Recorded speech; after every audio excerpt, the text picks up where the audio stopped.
আসসালামু আলাইকুম।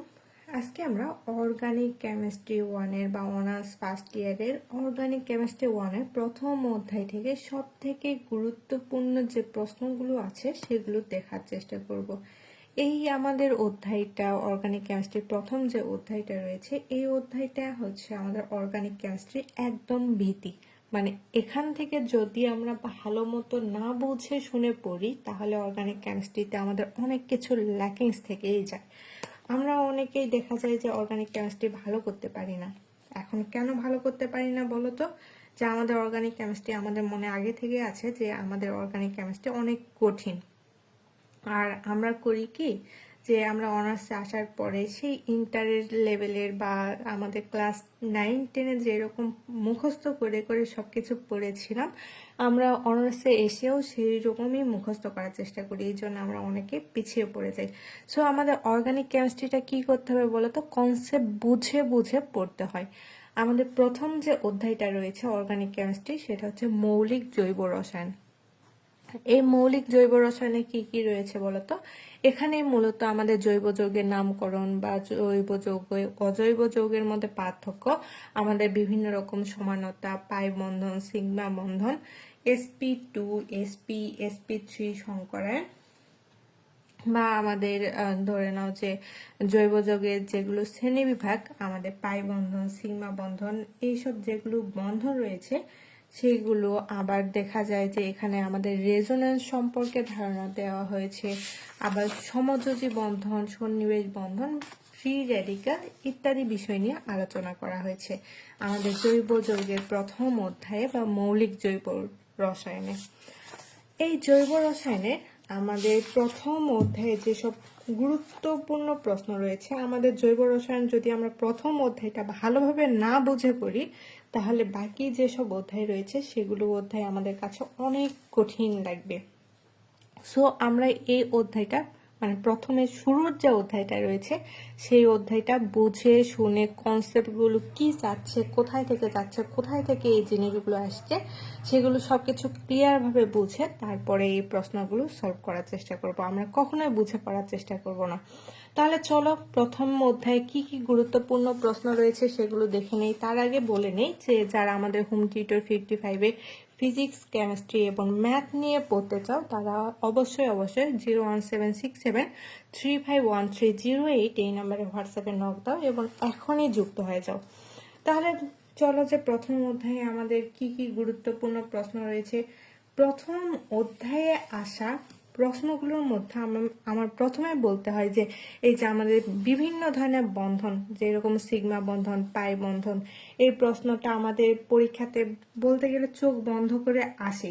সো এই অধ্যায়টা মানে আমাদের এই অধ্যায় থেকে সিগমা বন্ধন এবং পাই বন্ধনের যে পার্থক্যগুলো রয়েছে সেগুলো অবশ্যই অবশ্যই আমরা ভালো করে দেখার চেষ্টা করব, কারণ এটা শুরুর অধ্যায়, মানে এটা আমাদের বেস কখনো আমাদের খারাপ করলে চলবে না। তারপরে দেখো যেটা আমাদের রয়েছে মানে আমাদের রেজোন্যান্স সম্পর্কে ধারণা, এগুলো তো আমাদের অবশ্যই ভালো করতে হবে বা ভালোভাবে বুঝে পড়তে হবে। তারপরে আমাদের 1 degree, 2 degree, 3 degree carbocation, carbanion এবং আমাদের ফ্রি র্যাডিক্যাল। এই যে ফ্রি র্যাডিক্যাল বা মুক্তমূলক বা 1 ডিগ্রি, 2 ডিগ্রি, 3 ডিগ্রি কার্বোক্যাটায়ন বা কার্বনায়ন সম্পর্কে যে প্রশ্নগুলো, এই 3টা প্রশ্ন থেকে আমাদের প্রতি বছর কিন্তু পরীক্ষাতে প্রশ্ন আসেই, কখনোই এগুলো থেকে আমাদের মিট যায় না। সো আমাদের কার্বনায়ন বা আমাদের এই যে 1 ডিগ্রি, 2 ডিগ্রি, 3 ডিগ্রি মুক্তমূলকের স্থিতিশীলতা বা ফ্রি র্যাডিক্যালের স্থিতিশীলতা, কার্বনিয়াম আয়নের স্থিতিশীলতা, এই প্রশ্নগুলো অবশ্যই ভালোভাবে পড়ে যাবা। তারপরে আমাদের অনেক সময় চাই যে এরকম বেরিলিয়াম ক্লোরাইডের আকৃতি বা আমাদের বিভিন্ন রকম জৈব যৌগ দিয়ে বলে যে এইটার আকৃতি দেখানোর চেষ্টা করো। সেক্ষেত্রে আমরা আমাদের জৈব যৌগের যে আকৃতিগুলো রয়েছে সেগুলো অবশ্যই মানে সংকরায়ন, মেইনলি আমরা কি বুঝাইতে যাচ্ছি, সংকরায়ন সম্পর্কে যে ধারণাগুলো সেগুলো অবশ্যই আমরা ভালো করে দেখার চেষ্টা করব। তারপরে এই অধ্যায় থেকে এই যে দেখো আমাদের গুরুত্বপূর্ণ যেটা রয়েছে ইলেকট্রন আকর্ষী, কেন্দ্রাকর্ষী বিকারকগুলো, এগুলো তো আমরা পড়ে নিব। তারপরে আমাদের সমানতাতে আসি। আমাদের বিভিন্ন রকম সমানতা চাইছে, যে এরকম ধরে নাও যে আমাদের C4H9 OH এর সমানতা বা আমাদের জ্যামিতিক সমানতা, আলোক সমানতা সম্পর্কে যে প্রশ্নগুলো রয়েছে সেই প্রশ্নগুলো অবশ্যই আমরা দেখব। এই যে আমরা রেজোন্যান্স সম্পর্কে আগেই বললাম যে রেজোন্যান্সটা আমরা ভালোভাবে দেখার চেষ্টা করব। তারপরে আসি যে আমাদের সব থেকে গুরুত্বপূর্ণ যেটা রয়েছে আমাদের sp2 সংকরায়ন, sp সংকরায়ন এবং sp3 সংকরায়ন, এগুলো আমাদের মাস্ট দেখতেই হবে। এগুলো কখনো মিস দেওয়া যাবে না, sp, sp2 এবং sp3। এগুলো যদি আমরা ভালোভাবে না দেখি তাহলে কিন্তু আমাদের বাকি যে অধ্যায়গুলো রয়েছে সেগুলো কোনোভাবেই আমাদের পড়া সম্ভব হবে না। সো এগুলো ভালো করে দেখার চেষ্টা করব। তারপরে যেটা রয়েছে সেটা হচ্ছে আমাদের, দেখো এখান থেকে আর কি কি পড়তে হবে। মোটামুটি এগুলো পড়লে আমাদের ভালো করা সম্ভব। যে এই যে অরবিটাল চিত্র চাইছে, যদি আমরা মিথেন, ইথেন এবং ইথাইন অণুর গঠন পড়ি বা আমাদের sp, sp2 এবং sp3 সংকরায়ন পড়ি তাহলে কিন্তু ক্ষয় যাচ্ছে। মানে আমাদের প্রশ্নগুলো থাকে কিভাবে, যে ঘোড়ায় পেঁচাই দেওয়া থাকে।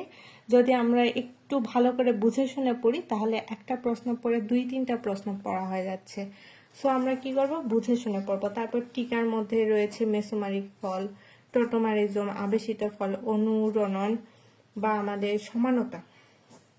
সমানতা তো আসেই, এটা একটু ভালো করে দেখবা। তারপরে এই যে আমাদের নামকরণগুলো, এগুলো আমাদের একটু ভালো করে পড়তে হবে, কারণ যদি আমাদের অর্গানিক কেমিস্ট্রি মূল ভিত্তিটাই আমাদের ভালোভাবে না হয় তাহলে বাকি অধ্যায়গুলো আমাদের পড়া পসিবল নয়। সো দেখো আবারও বলে দেই যে আমাদের 1, 2, 3 ডিগ্রি কার্বোকাটায়ন, কার্বনায়ন, ইথেন অণুতে কার্বন পরমাণু সংকরায়ন, এটা হচ্ছে sp বা sp2, এগুলোই মধ্যে পড়ে। সিগমা পাই বন্ধন, তারপরে আমাদের এটার স্থিতিশীলতা, আবেশিত ফলাফল, আমাদের কেন্দ্রাকর্ষী বিকারক, এগুলোই তোমরা পড়ে নিবা এই অধ্যায় থেকে। তাহলেই ইনশাল্লাহ ভালো রেজাল্ট করা সম্ভব। আসসালামু আলাইকুম।